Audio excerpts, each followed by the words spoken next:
Saudações cordiais, sejam todas, todos e todos muito bem-vindos. Hoje é um dos nossos episódios, do nosso videocast Fala IA, o conto da IA desconhecida, e a gente tem um grande prazer, de estar recebendo essa pesquisadora incrível que é a doutora Ellen Nass. Muito obrigado pela sua participação no dia de hoje e em trazer essas contribuições sobre o seu trabalho com decolonialidade, racismo estrutural e bioética, que trabalha com IA. E eu gostaria que você falasse um pouco de você para a gente, antes da gente iniciar. Bom dia, muito obrigada pelo convite, para todos que estão nos ouvindo, todas, todes. Bom, a minha trajetória começa com as ciências sociais e também um percurso nas artes, onde eu comecei a me desenvolver com arte eletrônica e tudo isso. E finalmente eu resolvi voltar para as cadeiras universitárias, fazendo um mestrado em design, pensando na questão da arte eletrônica e pensando justamente na influência das tecnologias na vida, na importância da gente ter um agir criativo com as tecnologias. E isso também me levou para a dimensão ética das tecnologias, que é pensar o quanto elas estão modificando as nossas vidas e o quanto é importante a gente ter uma visão ética sobre o que é legal fazer, o que não é, o que pode estar obstruindo a nossa vida, os nossos sentidos. E aí eu resolvi aprofundar na filosofia, que eu publiquei sobre arte eletrônica. Eu publiquei o livro falando da arte eletrônica Elo Perdido, me baseando muito nas questões de história, da tecnologia e a relação com o mundo, os movimentos, transformações, e na filosofia da tecnologia. Então eu fui para a bioética para aprofundar a questão da filosofia, e aí justamente eu iniciei em 2017 uma pesquisa relacionando questões bioéticas com inteligência artificial. A gente já estava no iniciozinho dessas discussões de inteligência artificial, Ellen? Nossa, não! Na época o que a gente estava vendo mais era a questão do Big Data, como que esse Big Data ele estava alimentando os sistemas algorítmicos, que não estava antes desse boom da inteligência artificial. Inclusive na bioética, que tem um campo muito ligado à saúde pública, parecia que eu estava fazendo uma coisa muito sofisticada demais e talvez não tão... Muito de vanguarda, né? Muito de vanguarda e talvez não tão necessário pro que a gente precisa. E hoje, com esse boom, tá muito óbvio que era muito necessário. E aí eu desenvolvi a tese sobre questões bioéticas relacionadas à inteligência artificial e robótica. Eu fui para o exterior também, porque justamente como eu estava na vanguarda nesse sentido, eu consegui ter uma boa receptividade para ir para o Centro de Bioética da Monash, na Austrália, na verdade o Departamento de Filosofia também, e para ver essas questões de robôs sociais, os usos, e tudo isso tem a ver com a inteligência artificial, porque os robôs eles são a carcaça, e eles precisam da inteligência, desse estudo todo para... Eles precisam do software, eles precisam do software, exatamente. E aí também fui para o Departamento de Informática na Universidade da Califórnia e peguei, antes, porque eu peguei a pandemia lá, mas um pouco antes da pandemia, eu peguei alguns encontros de discussão de inteligência artificial, e foi muito rico e ao mesmo tempo para a gente perceber a quanto anda a nossa discussão nacional e em comparação com que o pessoal que, imagina, a Califórnia é o coração. É o berço, As Big Techs estão todas lá, o Vale do Silício, Exatamente. O GAFAM. Exatamente. Tipo, o meu orientador, ele orientou muitos empreendedores do Vale do Silício, Inclusive em questões éticas também, que venderam um pouco esse pacote, mas enfim, tudo tem limitações, E as limitações geralmente que a gente vai falar hoje são culturais, Entendi. Na verdade, você começou a pesquisar antes do livro do Harari, o 21 lições do século XXI para o século XXI, foi publicado em 2018, Então, assim, E é um livro que eu indico para os meus mestrandos, é um livro que eu gosto, é um best-seller, né? Não concordo com tudo, mas eu gosto muito de algumas ideias que estão ali, né? E é muito legal, assim, saber que você estava pensando em tudo isso muito antes, né, desse livro que divulgou tanta coisa para todo mundo, para tanta gente, e que, na verdade, faz com que as pessoas comecem a pensar um pouco sobre isso, né? E hoje em dia, cada vez mais sobre isso, né? Então, assim, ó, eu tenho uma colinha aqui, tá? Nos seus trabalhos, você aproxima bioética, IA responsável e crítica decolonial. Como é que essas três dimensões passam a dialogar no debate contemporâneo sobre a própria IA? Como é que você articula esse tripé, né? A bioética, a IA responsável e a crítica decolonial? Como é que funciona isso, Ellen? Vamos lá. Uma das questões que eu percebi, principalmente quando eu estava na Califórnia, discutindo com pessoas importantes em todo esse desenvolvimento, importantes na literatura também para discutir a questão de ética e valores nos dados e tudo isso. Esses diálogos, né, com essas pessoas, eu fiquei pensando assim, poxa, mas e aí, que a gente já identifica, diversas vezes a gente identifica que a IA está errando aqui, que os mecanismos de busca estão errando ali. Então, onde, por exemplo, o mecanismo de busca, sei lá, o Google ou o Facebook, enfim, eles às vezes compartilham e usam os mesmos algoritmos. Aí identificam uma pessoa negra retinta como gorila, né? Então, assim, e eles não conseguiram resolver isso.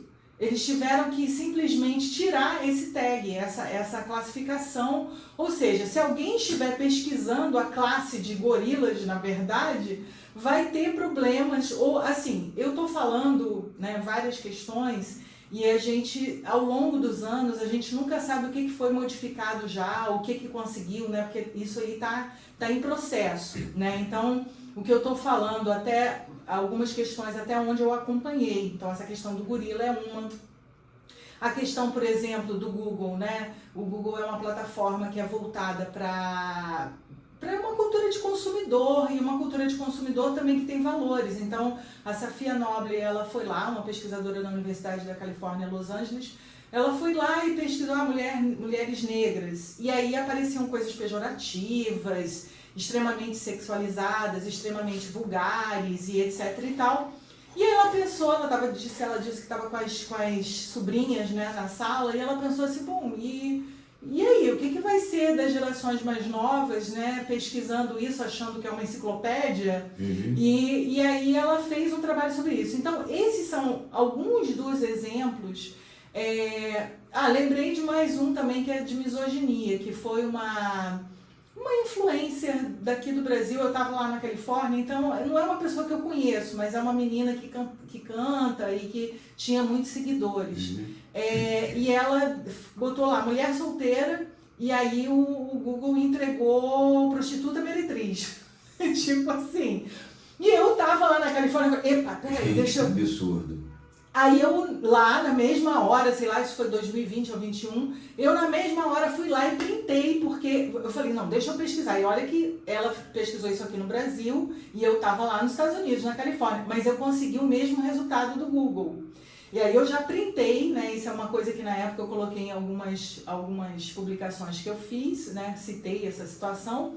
E daí, inclusive depois quando eu comecei a participar na USP, num grupo de pesquisadores, antes do meu pós-doutorado, né, foi ainda na pandemia, quando eu comentei isso com um colega e comentei, as pessoas ficaram suspeitando, assim, ela está inventando, não é possível uma coisa dessa.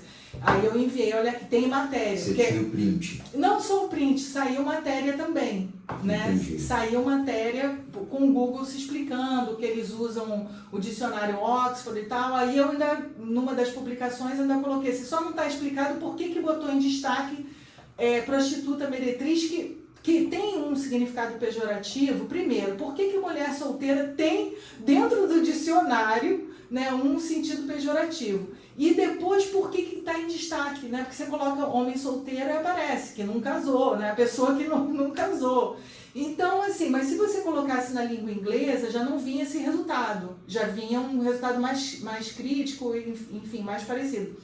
Então, assim, esse é um exemplo de misoginia que quando eu perguntei, por exemplo, a um professor de ciência da computação da Universidade da Califórnia, que dá aula de ética, né, para os alunos, eu falei, e aí, o que você acha? Ele falou assim, é difícil saber. Então, assim, muitos cientistas da computação que estão no topo, assim, profissionalmente, seja em grandes empresas, seja muitas coisas, quando entrou essa coisa de deep learning, e todas essas camadas, muitas coisas, eles não conseguem explicar, sabe? Eles não conseguem explicar, mas assim, suponho eu, que sou uma pessoa de área de humanas, que tem a ver com estatísticas também. Então, assim, se a rede está propagando visões misóginas, seja porque tem muita gente de cabeça ruim, né, colocando esses conteúdos, mas a gente sabe também que lá desde 2016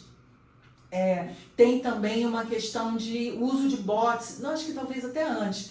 A gente sabe que assim, começaram a injetar com bots uma série de valores para aumentar também esse volume.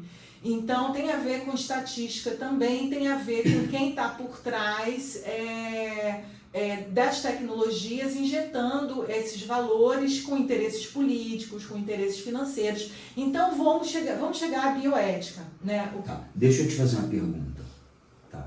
Mas eu não quero atrapalhar teu raciocínio. Não, a porque questão... assim, eu tô empolgado também contigo. Não esquece, guarda só um pouquinho, porque eu falei muita coisa e parece que eu não estou respondendo a sua questão. Não, você tá... Não, a questão é que... você está explicando o contexto. O contexto é que assim, quando você percebe que você não consegue corrigir o algoritmo, você não consegue... Às vezes você corrige, mas aí volta o problema de outro modo, sabe? Parece que você está tapando um problema, assim, o sol com a peneira, né? Então, assim, o que acontece? A gente percebe que tem um problema que é estrutural, que é fundamental, que é social, né, na coleta de dados, e tudo isso, né, não sou eu que estou falando, a gente também tem uma... Né, tipo, a Cat O'Neill, que é uma matemática, foi a primeira pessoa que, pelo menos eu li, levantando essa grande bola, porque ela estava lá falando de Big Data, e ela estava falando dos valores, dos algoritmos e tudo isso. Então, por isso eu comecei a pensar assim, primeiro, que a bioética está muito ligada a questões de justiça, de direitos humanos. Então, e assim, pensando na ética sobre a vida, e pensando na ética também sobre a ciência, né? Então, assim, quando eu falo bioética, assim, para a gente trazer isso, a gente trazer que a ciência precisa de ética e que a gente precisa que a ciência propague os valores da vida, os valores que respeitam a vida, que são os valores humanos, os valores, a justiça, e que são os mesmos valores que a gente coloca para uma inteligência artificial responsável e tudo isso. Então, a questão da decolonialidade eu trouxe também, né, junto, porque tem a ver quais são os grupos que estruturalmente estão sempre sofrendo com o colonialismo, né, que ainda tem efeitos. Porque até 6 anos atrás, quando o pessoal falava de colonialismo de dados, eu vi debates assim, tipo na Harvard, por exemplo, sabe? E aí o pessoal falando assim, que é colonialismo de dados, como falando do colonialismo como se fosse uma coisa do passado, e de repente alguém levanta e fala assim, não é passado, continua acontecendo. Então hoje a gente vê, claro, que realmente continua acontecendo, a gente vê cada vez mais forte. E as tecnologias, elas estão ajudando a gente a perceber que a história não é uma coisa linear e que esses valores estão muito presentes, né? Então quando eu falo de decolonialidade, tem a ver da gente perceber que há uma repetição dessa violência colonial, há uma repetição desses valores, quando no uso desses sistemas, na estrutura, na arquitetura desses sistemas, na maneira com que eles trafegam e tudo isso. Então, eu espero ter respondido essa pergunta, eu espero que você não esqueceu o que você ia perguntar. Não, é assim, você vai falando, vem 1 milhão de pensamentos, falo, nossa, assim, muito obrigado, João, porque eu estou aprendendo muito contigo, né? É sempre muito bom esse exercício. Na verdade, a pergunta é a seguinte: desde criança eu sou um pouco adepto da teoria da conspiração, eu confesso. Mas eu estou tirando a brincadeira, a gente sabe que na verdade é assim. Hoje em dia diz-se, né, de programação de IA, mas assim, eu, por exemplo, quando vou usar um chatbot, eu não me considero você está programando porque você coloca ali os prompts. Na verdade, eu estou querendo falar daqueles programadores, né, dos analistas de TI, enfim, daquele cara que faz alimentação. Então, assim, a minha questão não são... o que se diz como programação, na verdade, é alimentação. É o cara que pensa a estrutura, né, a arquitetura. Essas pessoas, elas são seres humanos, que também são frutos de uma cultura, né, uma cultura familiar, uma cultura regional, em alguma medida um fruto de uma própria cultura empresarial, né? Então, assim, você acha que essas questões, né, não éticas, que acontecem com muitas IAs, elas vêm de um problema, tá? De erro de programação, ou vem com uma intencionalidade na programação? Você entende? Assim, você acha que pode vir uma falha realmente de programação do algoritmo, né? Que pode acontecer, ou você acha que também existe uma intencionalidade? Porque, na verdade, quando a gente sabe que teve um caso nos Estados Unidos, né, de recrutamento, sistema de recrutamento por IA, em que pessoas que tinham determinados sobrenomes não eram recrutadas porque a IA sabia que aqueles sobrenomes eram provenientes de famílias negras, né? E aí, assim, não queriam esses trabalhadores nessa empresa. Então, assim, a gente sabe que foi colocado alguma coisa naquele algoritmo ali, né, para que aquelas pessoas não fossem contratadas. Em muitos outros casos também, como até a GUP aqui no Brasil. Como é que você olha para isso, Ellen? Você acha que existe uma intencionalidade ou você acha que pode ser um erro mesmo? Olha só, intencionalidade não é teoria da conspiração. E também o fato do algoritmo ter intencionalidade não necessariamente quer dizer que todas as pessoas envolvidas têm consciência disso, tá?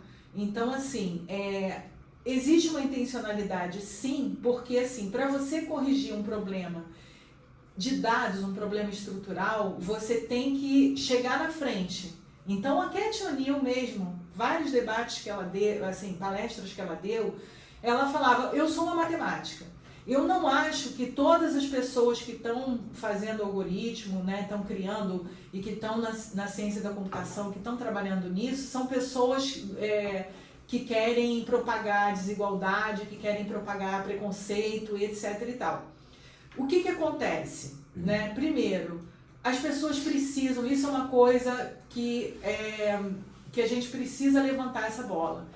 Todas as formações precisam ter formação de ética. A gente precisa, e principalmente cientistas da computação, engenheiros, precisa ter formação de ética por pessoas que têm formação nessas áreas também, para poder entender essas outras perspectivas que é diferente, porque eu sei que eles estão abrindo um curso de inteligência artificial e estão querendo botar professores de computação para dar aula de ética. Vamos supor, você, por exemplo, como você está namorando, né, está flertando muito com essas questões sociais, você poderia, sim, dar uma aula, né? Entendi. Mas é importante que você tenha pessoas que vêm, né, dessas áreas, porque elas têm outros vetores para cruzar, elas têm um outro ideário que pode também alimentar esse estímulo, né, de pensamento, até de pensar em soluções, né? Porque, por exemplo, você tem uma formação de ética desde o início, vai ajudar para essas pessoas entenderem quais são os problemas e já irem pensando em soluções. As pessoas que têm boa intenção. As pessoas que não estão nem aí, tudo bem, aí elas vão seguir com a intencionalidade. Mas, assim, existe uma intencionalidade que está na estrutura. Como é que ela está? Ela está na estrutura porque, por exemplo, várias vezes você vai fazer um A Katia Neal também dá ela é ótima, assim, assim, imagina, eu comecei a estudar isso em 2017 mais a fundo. Então eu comecei a ver os encontros, eu comecei a ver as questões que não só que ela estava trazendo, mas também ver encontros onde as pessoas estão falando de Big Data, da apropriação dos dados na saúde. Eu comecei a ver tudo isso, assim, muito antes, esse debate, assim, pegando esse debate antes. Então, o que ela fala, por exemplo, se você tem uma empresa, tá? Você tem, sei lá, uma grande empresa muito antiga, pensa aí numa grande empresa muito antiga, não sei, IBM ou alguma empresa dessas. Se você vai, vamos moldar um algoritmo que vai trabalhar assim, qual é o perfil de sucesso para ocupar aquele cargo, né, de coordenação de projeto de pesquisa, ou sei lá o quê. Então, o perfil de sucesso, os dados vão ser do passado. Então, quando você pega os dados do passado, né, se você for pegar uma universidade, a PUC do Rio de Janeiro, ou enfim, você vai a Harvard, se você for ver os dados do passado, você vai ter o quê? Majoritariamente homens brancos, majoritariamente homens brancos que vêm de uma educação mais de classe média alta, né, ou que estudaram em escolas que já vêm. Então, tudo isso são o quê? São categorias, são dados, né? Então, assim, se você faz um algoritmo para contratação, né, para seleção, para você realizar uma triagem, e aí você deixar as pessoas que mais se adequam àquele perfil de sucesso que o algoritmo encontrou, e eliminar as pessoas que menos se adequam, e aí elimina as mulheres, elimina as pessoas que têm um nome típico, que é de pessoas, né, negras e tal. Então, você vai ter um algoritmo, e não só isso, você vai ter um produto que vai ser reutilizado em outros contextos também, porque você tem essa questão do reuso de dados. Então, né, para simplificar, você já tem um algoritmo trabalhado, você já tem todo um processo ali avançado. Então, ele foi usado para a seleção da Harvard, ou para a seleção da IBM, ou para a seleção da PUC. Aí, de repente, ele vai ser usado para a seleção de uma empresa menor, média. Ele vai ser... Então, assim, ele vai propagando os mesmos problemas, entende? Então, assim, a intencionalidade, ela existe na ignorância, né? E assim, ela existe muito na ignorância, e ela pode existir também na malícia, porque qual o problema também? O problema é que, como os algoritmos são uma expressão matemática e da ciência, né, as pessoas ficam meio perdidas, como é que eu vou contestar isso, né? Então, assim, aí estão se aproveitando também até para fazer coisas super antiéticas, que antes não poderiam ser mais facilmente descobertas, né? Então, eu vejo assim, sabe, é um complexo de questões que não necessariamente você pode dizer. Aí a gente precisa auditar os algoritmos, sabe? Se você audita os algoritmos, você pode entender se houve uma intencionalidade explícita ou não, por exemplo. Até para, na hora de você, questões éticas, a gente vê, quem é que você vai responsabilizar? Se você audita o algoritmo e você vê lá uma linha do algoritmo explicitamente excluindo as mulheres, ou explicitamente excluindo as pessoas com essa categoria, e aí você vai... Entende? A gente precisa auditar para entender exatamente aonde está o problema, aonde esse problema apareceu e como que ele pode ser, até para a gente entender... se houve uma responsabilidade direta, se não houve, sabe? Entendo. Nossa, e tudo que você fala é muito pra gente pensar, né? Assim, eu tô aqui com a mente fervendo, mas tá excelente, tá, Ellen? Deixa eu te fazer uma pergunta, ó. Por uma IA lenta, né? Você critica a aceleração tecnológica contemporânea. O que seria exatamente uma IA lenta e por que ela seria necessária? Então, é até um bom gancho para o que eu estava falando. Uma das questões, tipo o relatório da Unesco, né, que fala das lacunas, né, das questões, as lacunas que a gente tem na IA para implementações éticas, né, responsáveis, a gente precisa... Quais são os princípios da inteligência artificial responsável? Que tenha transparência, que tenha auditabilidade, que seja possível auditar, que siga os princípios de justiça, equidade, enfim, todas essas questões. Então, o que a gente precisa para auditar? Né? A gente precisa criar não só o letramento digital, a gente precisa que as pessoas tenham capacidade de auditar os algoritmos, entende? Então, assim, eu sou uma pessoa da área de humanas, mas eu me sinto capaz, e eu acho também que essas auditorias, não só acho, tá também nos relatórios, então assim, vem na literatura de pessoas que estão pensando isso junto, que são pessoas que são pesquisadores, mas que também têm uma atuação social no sentido de ativismo mesmo. Olha, tá muito ruim, a gente tem que colocar a nossa voz mais do que simplesmente ficar dentro da universidade, a gente está colocando essas questões. Então, assim, multidisciplinar, multissetorial, né? Então, assim, pessoas como eu precisam estar, mas também uma pessoa, sei lá, do movimento social, uma pessoa do MST, uma pessoa... E a gente precisa ter essa auditabilidade, né? Então, assim, para você ter essa auditabilidade, eu, por exemplo, estudei um pouco de tecnologia, eu estudei no departamento de informática, eu fiz uma disciplina, mais de uma, né, na PUC, por exemplo, e aí é muito rico, você tá com pessoas que estão em ciência da computação, estão sendo demandadas pelo mercado, isso lá em 2018, né, estão sendo demandadas pelo mercado para produzir produtos dentro dessa questão da inteligência artificial. Ao mesmo tempo, naquele período, as pessoas estavam assustadas com o LGPD, que foi, né, revogada, e tipo, né, seguindo o GDPR. Então, assim, a gente precisa, todo esse processo, ele precisa de um tempo. Então, por que tem que ser lenta? Aliás, eu comecei a falar de IA lenta e descobri agora que tem quase que uma sósia minha, uma moça mais jovem, mas assim, até parecida, mas será da que ela Palestina. Não, é porque é uma questão assim, e eles estão fazendo encontro de IA lenta na Europa. Olha que legal. E quando eu falei disso, eu não estava... E assim, eu acho que até no meio, né, onde eu estava, assim, assustou um pouco, assim, a lenta parece que está querendo lentidão na regulamentação, e não é isso.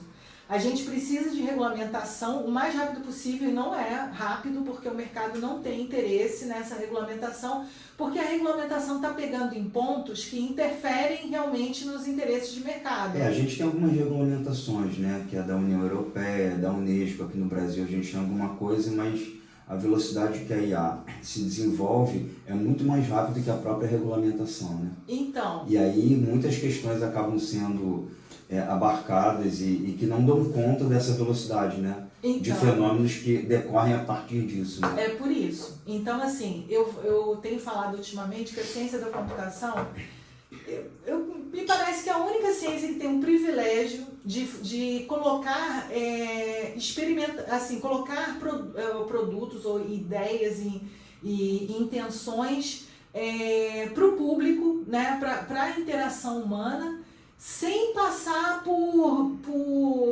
comitê de ética, sem passar por pensar responsabilidades, impactos, sabe? Então, assim, o que foi colocado no mercado? O que está sendo colocado no mercado?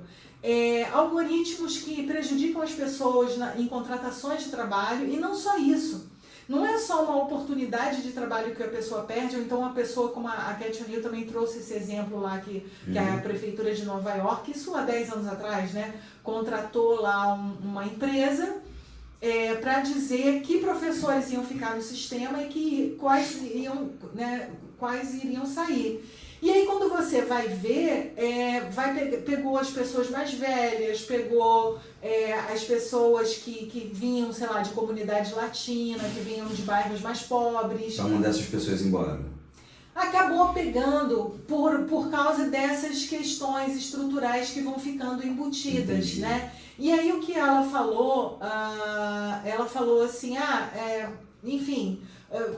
a gente quer entender esse algoritmo, então a gente quer olhar para isso, né? Solicitou lá.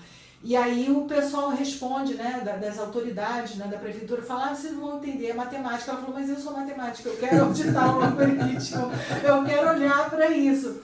E aí, assim, existe essas caixas pretas, porque uma coisa que ela fala e que é real, assim, quem está contratando um produto desse entende como resultado simplesmente que vai apontar quem são as pessoas que vão sair. Então, assim, apontou, a gente diminuiu em 20% a nossa folha, então esse é o resultado. Quem é que está sendo prejudicado nisso? Pouco importa. E aí, no fim, quem são essas pessoas? E aí, esses danos, eles são muito mais do que você perder o emprego. São danos morais, são danos à vida. Porque as pessoas, elas ficam se sentindo incapazes, elas ficam se sentindo desmerecidas. Porque, principalmente, se você já vem de uma situação de vulnerabilidade e você está se provando o tempo todo, né, buscando resultados. Então, por exemplo, essa professora que ela conhecia tinha resultados excelentes, inclusive na turma, né, resultados excelentes. Então, assim, você está sempre, né, colocando questões e apresentando resultados. E, de repente, vem o sistema e te dá uma rasteira de uma maneira que você não consegue contestar, de uma maneira que você não consegue ver, de uma maneira que você... Isso aí reforça um problema estrutural que eu sou uma mulher, eu estou sendo sujeitada, eu sou uma pessoa de origem pobre, eu estou sendo sujeitada, eu sou... E assim, acabou, eu não vou mais ter chance. O capitalismo estabelecendo um padrão, né, e de forma que esse padrão possa reverberar tudo aquilo que é de mais produtivo. Exato, então assim, e aí você tem toda uma ideologia que também está crescendo, né? Porque você vê o que as Big Techs estão fazendo hoje, com esse governo lá nos Estados Unidos que está dando força para isso, né? Admitir coisas que eles não admitiam, porque vou te dizer assim, quando eu cheguei na Universidade da Califórnia, e aí eu, numa determinada situação lá, eu comentei assim, mas... tem racismo algorítmico nessa... Estou falando de 2020, tá? Tem racismo algorítmico nessa leitura facial. Aí algumas pessoas olharam e falaram, não é assim, deixa disso, não é assim. E eu estou falando, eu só dialogo com campo progressista. Raramente, a não ser que eu esteja sendo enganada, que também não é difícil, né? Tem muito X9 por aí. Mas, no geral, eu só dialogo com o campo progressista.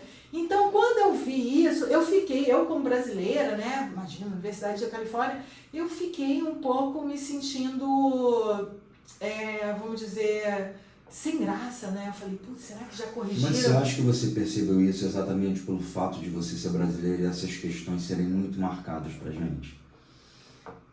O que eu estou querendo te dizer é o seguinte, eu trouxe uma questão que para mim é importante, que era a questão de racismo na leitura facial, né, falando de ética. Quando pensaram assim, não é isso tudo, ou quando demonstraram, né, que não é isso, não é assim, eu fiquei com vergonha pensando, de repente já corrigiram e eu não estou nem sabendo, porque eu estou aqui no topo da cadeia aí de discussão, de decisão. E aí, quando depois eu fui vendo outros trabalhos que foram saindo, né, inclusive da Liga da Justiça Algorítmica, né, que a Joy Bolomy participa, e aí que o trabalho dela começou a aparecer também, e a Cat O'Neill e tal, eu falei, não, gente, não corrigiram não, eu estava certa.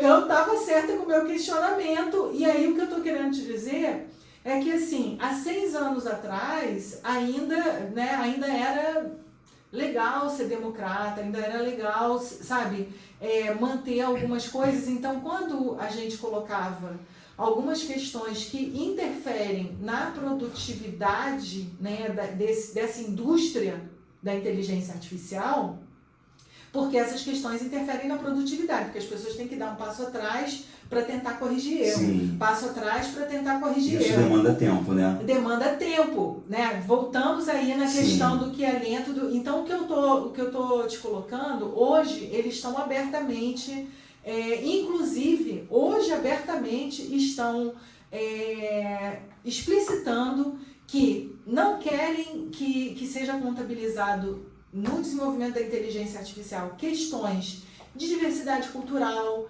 questões que a decolonialidade, né, é uma questão que valoriza isso. Enfim, é um framework, né, é uma abordagem que valoriza justamente a diversidade cultural, né, as identidades e a questão de direitos sociais. Então, hoje eles estão assumindo abertamente que é isso mesmo, eles sabem o que está acontecendo e eles não vão corrigir porque isso atrapalha o negócio deles. Você sabe, saiu o manifesto da Palantir. Gente, assim, é absurdo, né? Isso, mas é assim, isso. É absurdo e revoltante, né? Eles estão. Então, assim, o que eu, né, para fechar a tua pergunta, ela precisaria ser lenta, porque antes que, assim, o Ministério do Trabalho precisaria estar com uma nova equipe.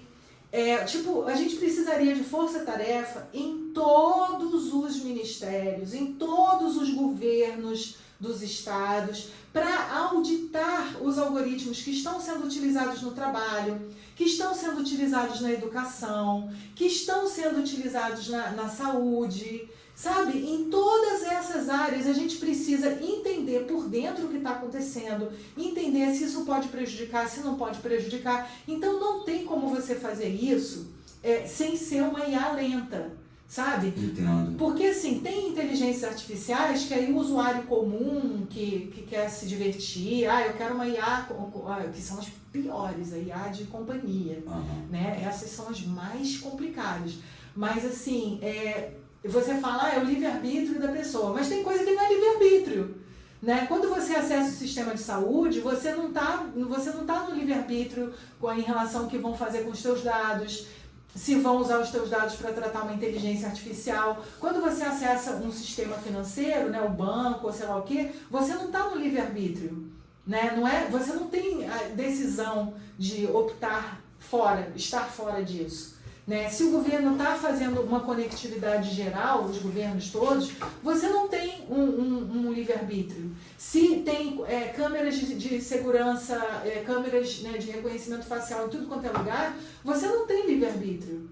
Entende? Você não pode optar, né? Talvez, nas artes a gente já, mais de 10 anos atrás, o pessoal fazendo maquiagens diferentes, né? Eu tô começando a aderir.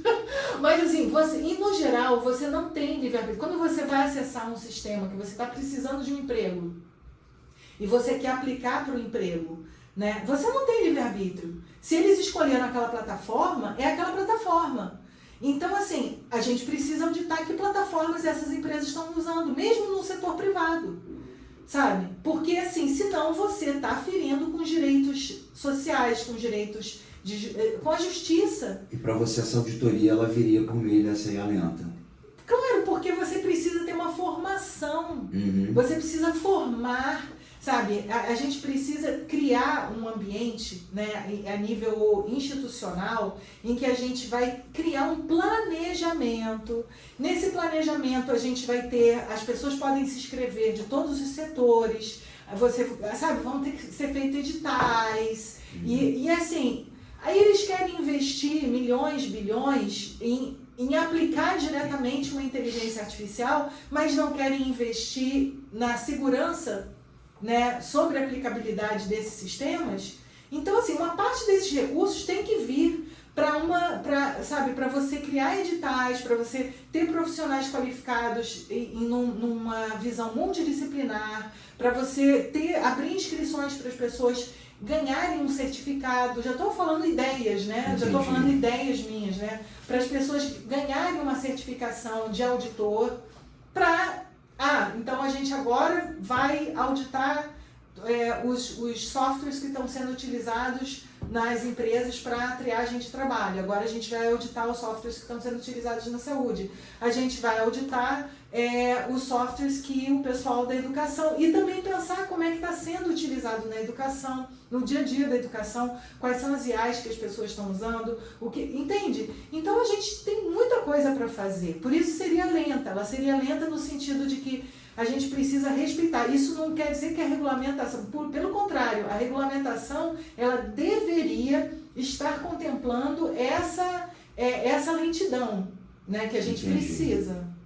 Tá. Então, Ellen, muitas das pessoas que estão aqui participando do nosso videocast, elas não têm muito conhecimento ainda sobre a questão da decolonialidade em relação ao IA, a questão do racismo estrutural, né? E essas outras questões que abarcam a dignidade humana, como a misoginia, enfim, outras questões. Você não gostaria de falar um pouquinho para a gente sobre isso? Como é que você pensa todas essas questões? Por exemplo, a gente vai acessar uma plataforma, um chatbot da vida, o conhecimento que está ali, né? Conhecimento não, a informação que está ali, conhecimento é diferente de informação. A informação que está ali, ela vem basicamente de um Ocidente, ela não vem muito de Oriente, ela não vem muito de uma África. Então, na medida em que a gente acessa essas plataformas e esses outros conhecimentos não são disponibilizados, ainda existe um processo excludente dizendo que aquele conhecimento para a gente é o que está válido e naturalizado, né? Então, você consegue falar um pouquinho para a gente sobre isso? Como é que é isso na sua perspectiva? Dessa não busca por essas outras fontes, dessa não disponibilidade, o que isso implica, o que isso impacta? Isso é perpetuar esse sistema eurocêntrico, né, norte-ocidental que a gente vive até hoje? Como é que é isso para você? Então, obrigada pela pergunta. É uma pergunta interessante para a gente desenvolver. Primeiro ponto é que existe dentro dos movimentos, principalmente territoriais, né? Você tem aí movimentos indígenas e quilombolas, né? Povos tradicionais. O Nego Bispo, ele bateu muito nesse tema de colonialidade, bateu no sentido de ir contra um pouco. E aí eu, inclusive, em alguns encontros que a gente fez, eu procuro situar e defender no seguinte sentido. Decolonialidade. Por que o Nego Bispo, por exemplo, ele bate nesse tema? Porque ele e outras pessoas também, né, parentes indígenas, vêm me falar assim, decolonialidade é uma coisa muito da academia, sabe? Que fica uma coisa de discussão na academia, que não muda nada e não sei o quê. Aí eu falo, bom, gente, não é por aí, pelo seguinte, aí a minha defesa, que eu já fiz por diversas vezes, eu comecei a dar atenção ao tema da decolonialidade em 2020, eu estava na pandemia, aí eu estava, né, nessas pesquisas e eu comecei a perceber que o problema estrutural era o que mais gritava, né, o que mais chamava atenção. É o problema estrutural, é o racismo estrutural, é a misoginia, sabe? Então, assim, porque a misoginia... Tudo contra a diversidade, né? É tudo contra a diversidade, porque, assim, a misoginia também, ela vem também daquele sistema de um patriarcado que favorece também essa coisa do homem, né? O homem branco, né? Tudo muito centrado. Heterocis, exatamente. Então, e o problema também é que, assim, se você for pensar em termos religiosos, cada um tem o direito de ter a sua religião e seguir. A outra coisa é você fazer com que isso propague discurso de ódio, de intolerância, de violência mesmo, né? Esse é o problema que a gente está vendo da misoginia. Não é, sabe, se você está seguindo uma religião que ela é essencialmente patriarcal, né, que ela vem... Né? Inclusive o Max Weber fez um livro na Ética Protestante e o Espírito do Capitalismo, não foi à toa, né? Isso tudo vem de uma história, sabe? Tem uma história onde a religião tomou partido também, né? A religião tomou partido e ela ajudou a esse partido, eu não estou falando de um partido político, mas de uma ideologia, né? Ajudou essa ideologia a prosperar, né? A vencer e estar mais à frente. Agora, assim, outra coisa é você fazer com que essa religião, essa ideologia, vá causar mortes, vá causar violência intersubjetiva diariamente e causa sofrimento para as próprias pessoas que estão sendo violentas. Né? A pessoa que está sendo violenta, ela também está num estado de confusão mental e profundo, né? Como é que você acha que a IA consegue atiçar isso, fazer com que isso se desenvolva de uma forma mais contundente? Calma. Então, eu estou falando assim, o problema decolonial, né, o problema decolonial, é um problema fundamentalmente epistemológico, tá? Então, quando eu defendo, né, junto das comunidades, das pessoas que estão, enfim, o que eu falo é assim, olha, a gente tem dentro da academia, dentro dos nossos sistemas de conhecimento, nós temos embates. E quem levantou a bandeira da decolonialidade não foram pessoas do lado privilegiado, branco, hétero, cis, etc. Não foram. Quem levantou a bandeira da decolonialidade foram pesquisadores, profissionais, pessoas, filósofos, né, negros como o Achille Mbembe, como aí você tem outros contemporâneos que estão presentes, a Paola Ricaurte, que é uma pesquisadora da inteligência artificial, de ética, de decolonialidade do México, que é também, né, uma pessoa que vem dessas raízes, né, como eu, não sei como você se identifica, né, mas eu venho dessas raízes afro-indígenas e a gente tem uma... Mas assim, o que eu procuro situar é que não é uma luta menor quem está dentro da academia, porque a gente tem embates permanentes, sabe? A gente está dentro da tecnologia. Quando eu cheguei no meu pós-doutorado, as salas, auditórios inteiros, quase não tinham pessoas negras querendo discutir inteligência artificial. Uhum. Quase não tinham pessoas diversas, pessoas indígenas, então, nem pensar. Por quê? Porque fica tudo muito separado e essas tecnologias estão afetando a todo mundo. Né? Por quê? Porque esses ambientes acabam sendo, direta ou indiretamente, ambientes hostis à inclusão da diversidade. Né? Então, assim, isso é o que as pessoas que estão, de repente, uma pessoa que está no território, né, e que está sofrendo, muitas vezes, né, quem está no território indígena está sofrendo, sabe, o perigo de morte a cada dia por conflitos territoriais, porque a mineração joga mercúrio no solo, joga mercúrio na água, sabe? Aí as pessoas estão com doenças graves. Então, assim, as pessoas que estão muito, muito prejudicadas, elas se sentem, às vezes, um pouco ressentidas, me parece, tá? Porque quem está na academia tá na Torre de Marfim. E não é assim, sabe? A gente está querendo mostrar que essa Torre de Marfim, ela precisa ser remodelada, sabe? A gente pode destruir essa torre e usar esse marfim para outra coisa. Fazer Por favor. Né? Fazer né? Aproveitar esse material e fazer outras coisas com esse material. Então, assim, esse é o embate, porque quem está num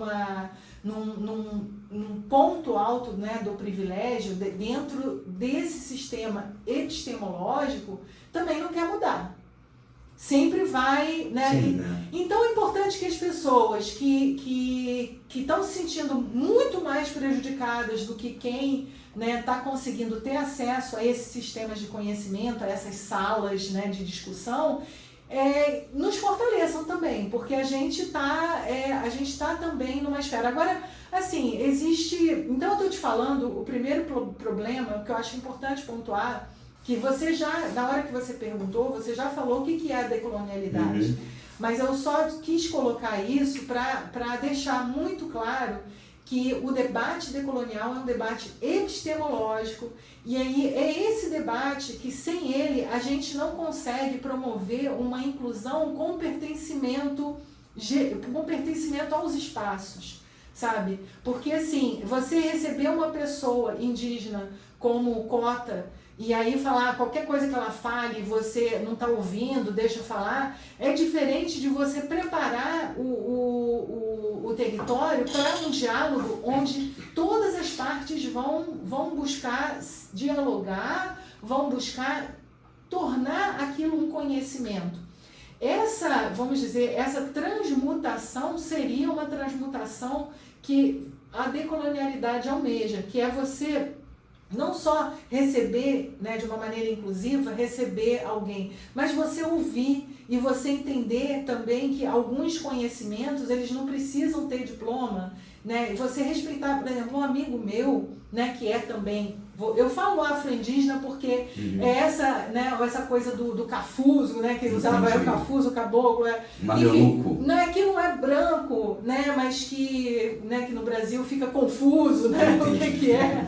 Então, assim, esse amigo que estava lá na biologia, lá na universidade na Austrália, ele me relatou uma questão que eu sempre cito essa questão, porque eu acho exemplar da gente entender o que é o problema colonial, né? O que é o problema epistemológico de uma cultura de conhecimento onde parece que só existe um único conhecimento universal, né? E esse conhecimento é aquele que é o mais elevado, né? Então, o que acontece? Ele chegou para o supervisor, uma pessoa do norte da Europa, chegou e falou assim, como é que o que eu faço agora? Ah, faz o experimento tal. Aí ele perguntou, como é que eu faço? O cara já deu um fora nele. Falou assim, se você não sabe isso, você não sabe nada. Mas você entende, porque é essa falta de ética, de bioética, que a gente precisa ter em todas as esferas, né, em todos os campos do conhecimento, que a pessoa entender, primeiro, quando esse rapaz falou isso, não necessariamente quer dizer que ele não sabia, ele pode ter perguntado para se certificar de como é que como é que ele faz, né, para certificar, até uma forma de investigativa. Eu muitas vezes faço isso, às vezes eu sei uma coisa, mas eu pergunto para a pessoa o que é, para entender o que do ponto de vista para ela é aquilo. Então, assim, primeiro você não desclassifica uma pessoa porque ela perguntou uma coisa, né? E outra coisa, mesmo que ele não soubesse como fazer aquilo, ele pode saber uma infinidade de coisas como uma pessoa, como um brasileiro que tem heranças étnicas diversas, que ele pode saber de coisas que esse cara não faz nem ideia, com todos os títulos dele. E ele pode, com a presença dele naquele laboratório, ele pode ter insights super valiosos, sabe? E essas coisas, às vezes um insight que uma pessoa diversa num lugar dá e que contribui para todo mundo ali, não vem em pontuação para ela, sabe? Às vezes o fato dela estar ali com um insight valioso faz as pessoas pensarem, faz as pessoas crescerem, faz as pessoas refletirem, e aquilo às vezes não sai como pontuação para ela. Na hora, aí ela perde o apoio, né? Porque o cara fala, você não sabe nada, né? Aí ela, na hora de publicar, ela vai ter dificuldade. Então, né, porque aí vai publicar às vezes num lugar que tem pontuação menor e tudo isso. Então, só para, eu sei que você está aí aflito para perguntar mais uma coisa, mas só para falar que essa questão da decolonialidade, ela... Então tá ótimo, Ellen. A gente está fechando o nosso podcast. Eu quero assim, muito te agradecer assim, pela tua participação, pela tua fala super potente. Muito obrigado mesmo, de coração. Tenho certeza que todo mundo que está aqui acompanhando vai super gostar também. E deixa eu só te fazer uma pergunta assim, né, que está um pouco fora do roteiro.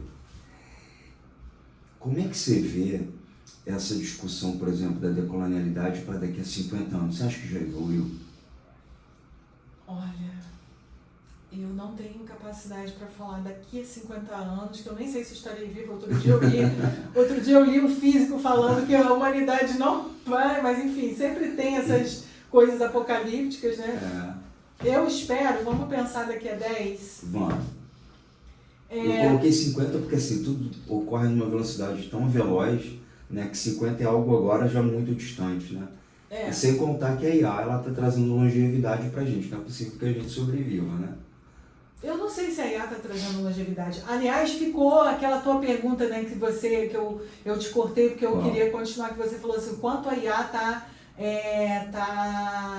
estimulando esses problemas, essas fissuras. Não, então fala sobre isso, vai. Então, isso na verdade é só sobre o que eu falei, por exemplo, da cientometria, desse aprendizado, né, de máquina sobre os estudos, é o mesmo aprendizado de máquina da inteligência artificial.